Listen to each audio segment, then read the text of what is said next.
अस्सलाम वालेकुम। गैर मुस्लिमों के साथ हमारे रिश्ते, हमारे ताल्लुकात कैसे होने चाहिए? क्या इस्लाम हमें दूसरों से अलग थलग रहने को कहता है या फिर साथ मिलकर रहने के कुछ उसूल सिखाता है? तो चलिए आज इसी को समझने की कोशिश करते हैं सोर्स की मदद से और जानते हैं कि शादी से लेकर खाने पीने तक के मामलों में खुदा के दिए हुए सिद्धांत आखिर हैं क्या। तो सोर्स की शुरुआत ही देखिए कितनी ज़बरदस्त है।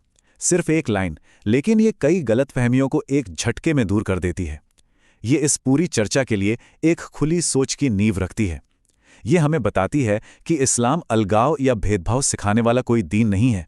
तो इसी बात को आगे बढ़ाते हुए सोर्स का जो सबसे पहला और बुनियादी आइडिया है वो ये है कि इस्लामिक हिदायत किसी कौमी या सामाजिक तासुब मतलब किसी भेदभाव पर आधारित नहीं है, बल्कि ये उन यूनिवर्सल प्रिंसिपल्स पर टिकी है जो खुदा ने तय किए हैं। अब ये स्लाइड देखिए, ये बहुत दिलचस्प है। ये दो अलग अलग माइंडसेट को आप कह सकते हैं आमने सामने रखती है। एक तरफ है कौमी तासुब जो लोगों को उनके समुदाय या बैकग्राउंड के आधार पर बांटता है, और दूसरी तरफ है खुदा के उसूल जो किसी इंसान की पहचान पर नहीं बल्कि सिचुएशन और हालात पर लागू होते हैं। तो सोर्स जिस चीज पर बार बार जोर दे रहा है वो यही है, उसूल आधारित दृष्टिकोण।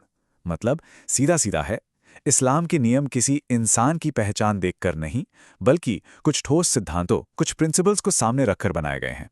और यही वो चाबी है जिससे हम आगे आने वाले सभी नियमों को बेहतर ढंग से समझ पाएंगे। चलिए अब इसी प्रिंसिपल को एक बहुत ही अहम सामाजिक सवाल पर लागू करके देखते हैं, और वह है शादी।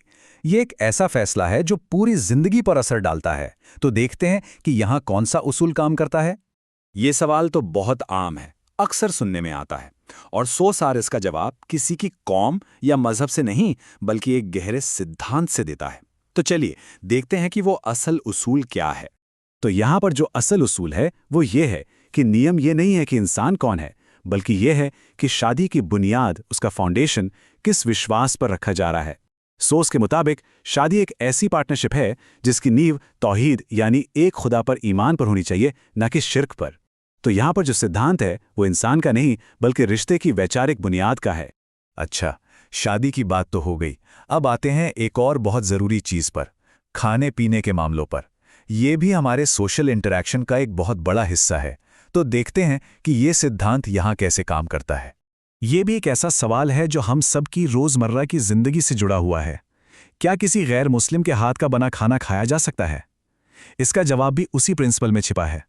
अब ये टेबल देखिए, ये चीज़ों को बिल्कुल साफ कर देती है। सोर्स के मुताबिक फोकस इस पर है ही नहीं कि खाना बना कौन रहा है या परोस कौन रहा है। फोकस इस पर है कि क्या खाया जा रहा है। जो चीज़ हराम है वो हराम है, चाहे उसे कोई मुसलमान परोसे या गैर मुस्लिम, और जो चीज़ हलाल है वो हलाल है। फैसला खाने की चीज़ पर है, खिलाने वाले पर नहीं। तो इन स्पेसिफिक नियमों को समझने के बाद अब जरा बड़ी पिक्चर देखते हैं। सोर्स का इंसानी रिश्तों के बारे में क्या कहना है, क्योंकि उसूलों के साथ साथ रिश्तों का सम्मान भी तो ज़रूरी है ना। और देखिए, सोर्स इस बात पे कितना जोर देता है कि दूसरों के साथ मिले जुले, उनके फंक्शन में शरीक हों और उनके साथ खाना पीना।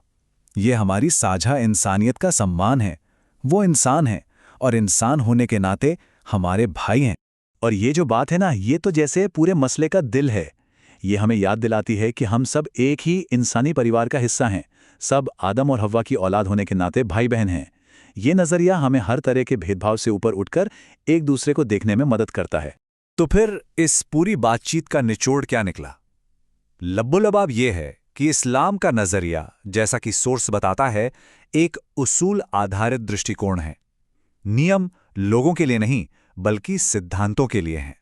तो ये पूरी चर्चा हमें एक बहुत ही अहम सवाल पर लाकर छोड़ देती है, और ये सवाल हम सबको अपने आप से पूछना चाहिए कि हमारे जो आपसी रिश्ते हैं वो उन उसूलों पर टिके हैं जिनकी बात ये सोर्स करता है, या फिर जाने अनजाने में वो किसी सामाजिक भेदभाव या ताज्जुब का शिकार हैं। ये वाकई एक सोचने वाली बात है।